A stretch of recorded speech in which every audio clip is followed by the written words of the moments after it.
Good morning বন্ধুরা, তোমরা সবাই কেমন আছো? আশা করছি ভালো আছো। আমিও বেশ ভালো আছি। তো নতুন আরেকটি ভিডিওতে তোমাদের সবাইকে স্বাগত জানিয়ে ব্লগটা স্টার্ট করছি। তো দেখো, আজকের দিনটা হলো শনিবার। তো শনিবার দিনটা কেমন কেটেছে সেটাই তোমাদের সাথে শেয়ার করব। তো সকাল সকাল দেখো, ওইদিকে আমি ঘুম থেকে উঠে ফ্রেশ হয়ে চেঞ্জ করে চা বানিয়ে নিলাম, আর ওইদিকে চাটাও খেয়ে নিয়েছি। তারপরে দেখো, এখন একটু না এই আদা রসুনগুলো না ছাড়িয়ে নিচ্ছি, যেহেতু না মিক্সিতে মানে বেটে রাখবো ওই 2-3 দিনের মতন, না একটু বেটে না ফ্রিজে স্টোর করে রাখবো। তারপরে ওই রকম বেটে একটু স্টোর করে রাখলে না রান্না করার সময় খুবই সুবিধা হয়।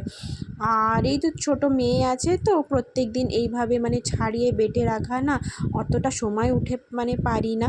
তো তাই 2-1 দিন, প্রায় আমি 3 দিনের মতনই এরকম ছাড়িয়ে বেটে ফ্রিজে স্টোর করে রাখি, খুবই সুবিধা হয়। তো আজকে তো কোনো রকমের ব্রেকফাস্ট বানানোর কোনো ঝামেলাই নেই, কারণ মা আমাকে আজকে ব্রেকফাস্ট দেবে।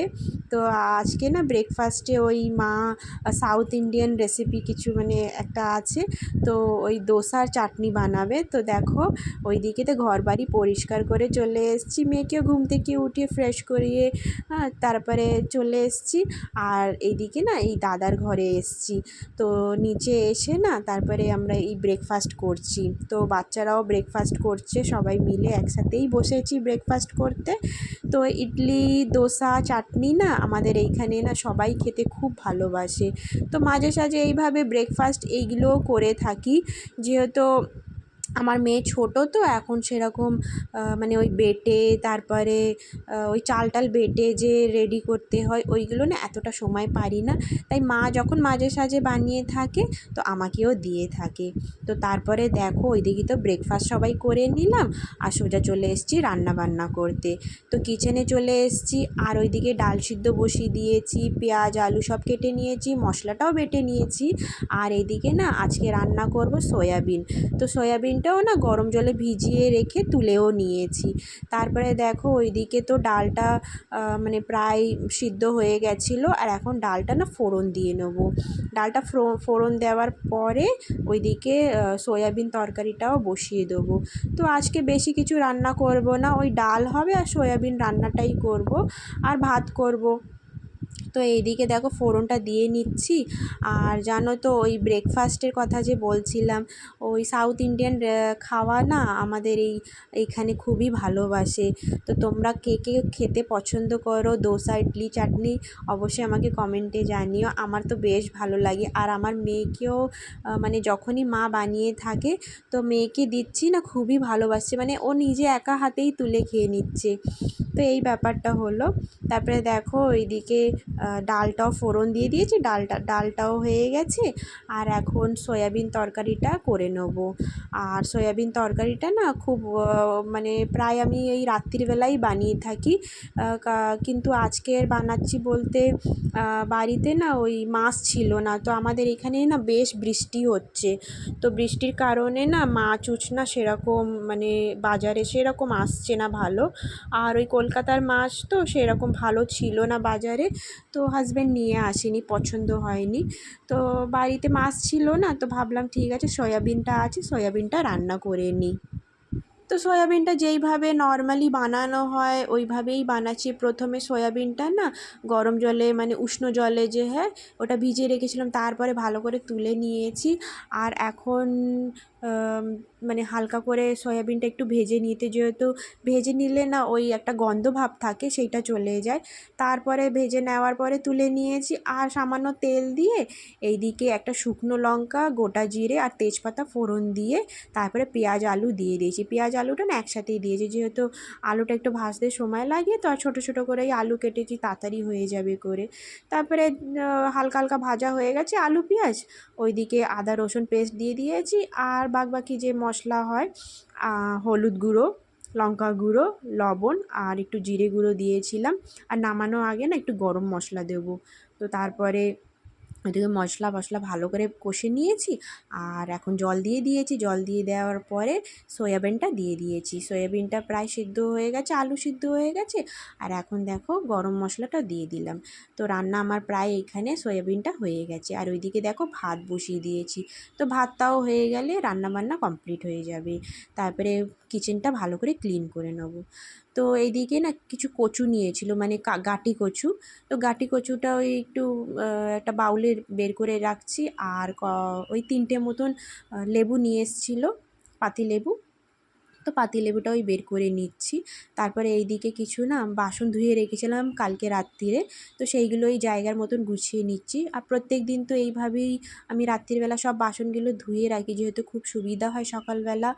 আর রাত্রিবেলা তো কিচেন ভালো করে নিট অ্যান্ড ক্লিন পরিষ্কার করে রাখি। সকালবেলা ঘুম থেকে উঠে না যখন কিচেনে ঢুকি না খুব ভালো লাগে। না তো ওই বাসি জিনিস থাকলে না যেন মানে মুড অফ হয়ে যায়। আর সকালবেলা অতটা তো সময় হয়ে ওঠে না, তাই রাত্রিবেলা খুব ঝটপট করে রাখি পরিষ্কার। তো দেখো এদিকে বাসনগুলো সব গুছিয়ে নিয়েছি, আর কিচেন কাউন্টারটাও ভালো করে ক্লিন করে নিয়েছি। এদিকে গ্যাসও মুছে নিয়েছি, ঝিকগুলো ভালো করে মেজে ধুয়ে নিয়েছি, আর সিঙ্কটাও ভালো করে মেজে ধুয়ে নিয়েছি। প্রত্যেক দিন তো এইভাবেই মেজে নিই, যেহেতু তেল তারপরে মশলা টশলা সব থাকে, তো প্রত্যেক দিন এইভাবেই ধুয়ে মেজে নিই। তারপরে দেখো মেয়েকে একটু ফল দিয়েছিলাম, আর মেয়ে ওদিকে ফল খাচ্ছিলো, আর আমি একটু স্নান করে পুজো দিয়ে দিয়েছি। তারপর নিচে এসে দেখি তো দিদি না একটা রেসিপি বানাচ্ছিল, মানে ওই মোচাকে না ভালো করে বেটে, একটু নারকেল দিয়ে বেটে, আর যা একটু হালকা ফালকা মশলা লাগে সেইগুলোই দিয়ে মানে একটা রেসিপি বানাচ্ছিল। ওই মোচার কি বলবো, পাতুরি কি বলবো আমি ঠিক জানি না, ওইটাই বানাচ্ছিল। তো বললাম ঠিক আছে এই রেসিপিটা কিভাবে বানাচ্ছিস একটু আমি ভিডিওতে দেখাই। তো বললো ঠিক আছে দেখা। তো কি তোমাদের যদি একটু মানে জানার ইচ্ছা থাকে তো আমাকে কমেন্টে বলো, আমি অবশ্যই দিদির কাছে জিজ্ঞেস করে তারপরে তোমাদের সব কিছু স্টেপ বাই স্টেপ শেয়ার করব।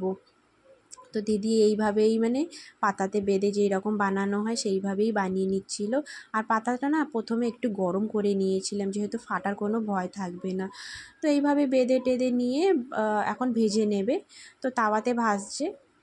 তো ভেজে নেওয়ার পরেই না আমরা এখানে খাওয়া দাওয়া করব।